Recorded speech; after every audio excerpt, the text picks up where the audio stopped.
I welcome you to the third session of percentage.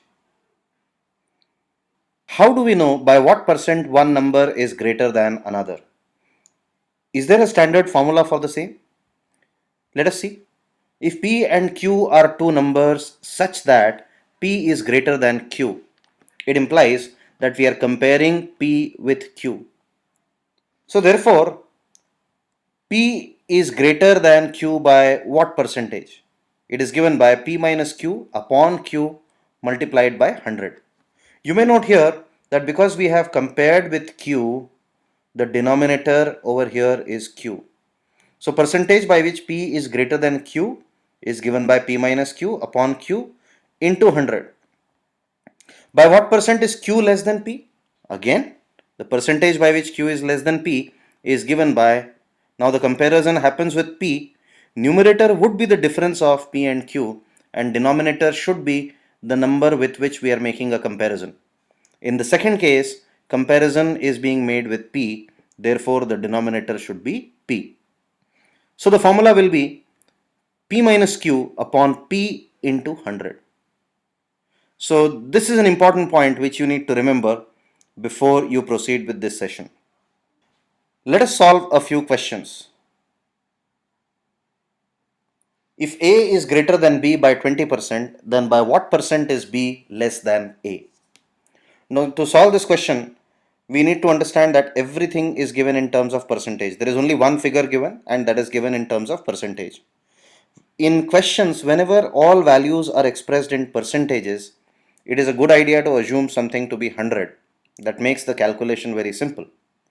So because we have compared A with B in the first statement, A is greater than B by 20%. Therefore, I assume B as 100.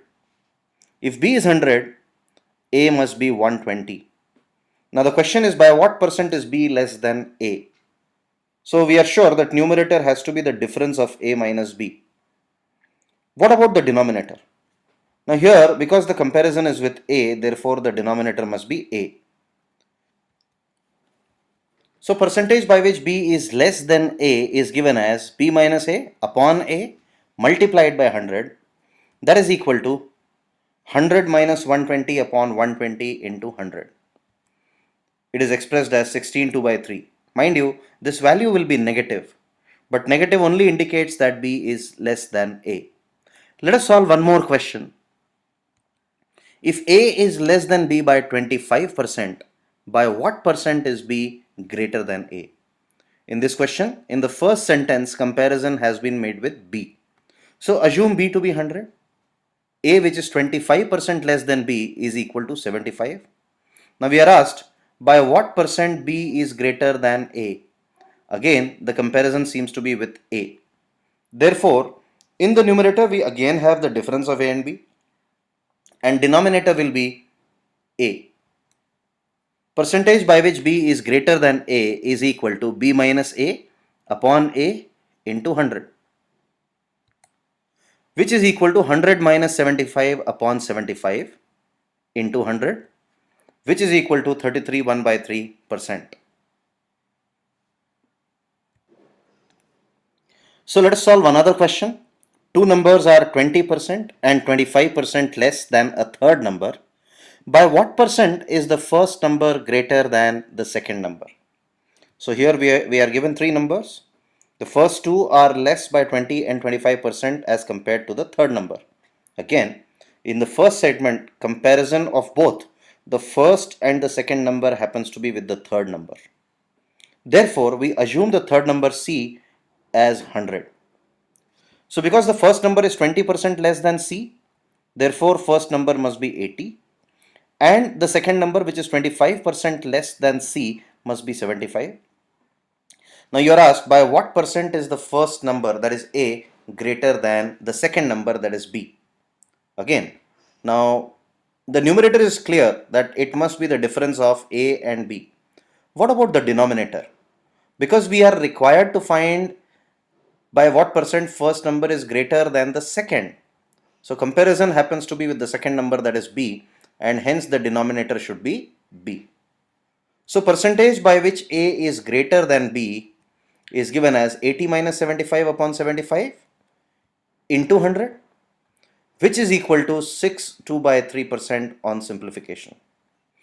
Another question. When the price of petrol goes up by 20%, by what percent should a man reduce his consumption to ensure that he does not exceed his budget? Now we can solve this question by two methods. One is a basic method. The other one is slightly advanced method. Let us first of all solve this question by the basic method.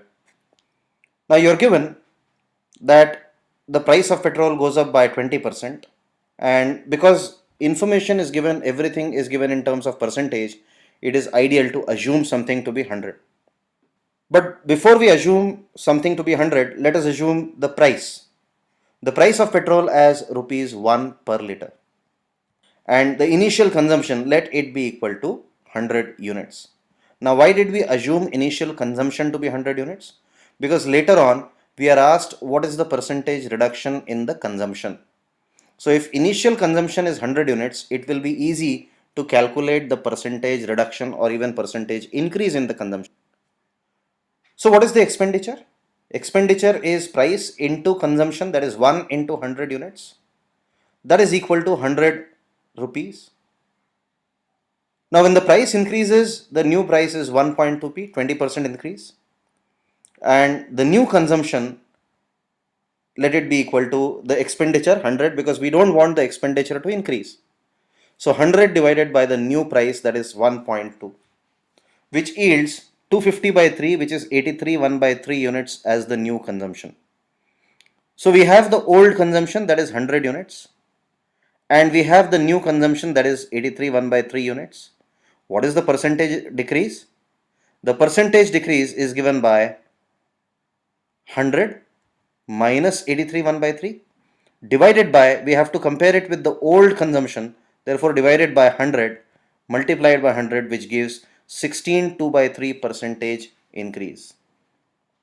Let us now solve the same question by a faster method. When the price of petrol goes up 20%, by what percent should a man reduce his consumption to ensure that he does not exceed his budget?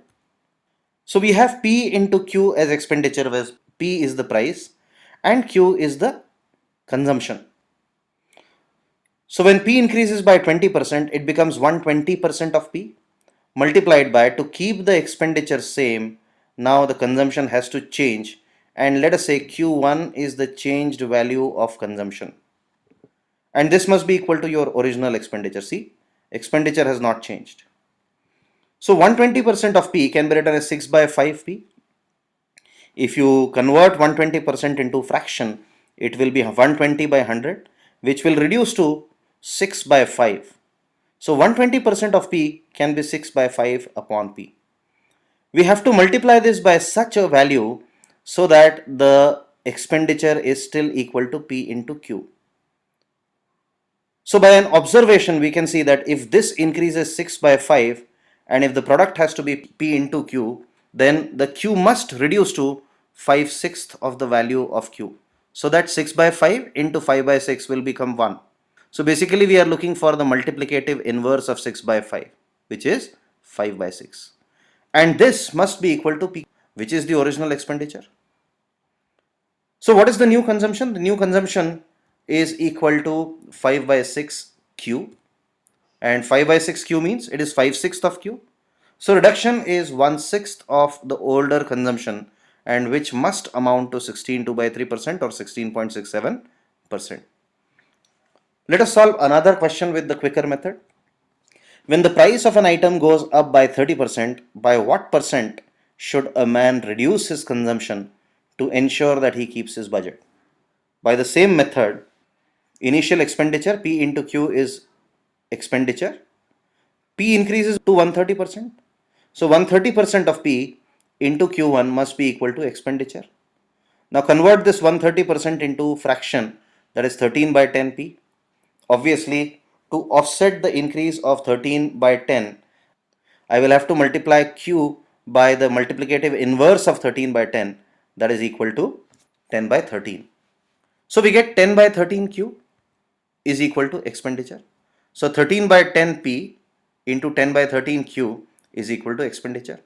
So obviously the expenditure is constant and consumption has come down by Q minus 10 by 13 Q, which is equal to 3 by 13 Q.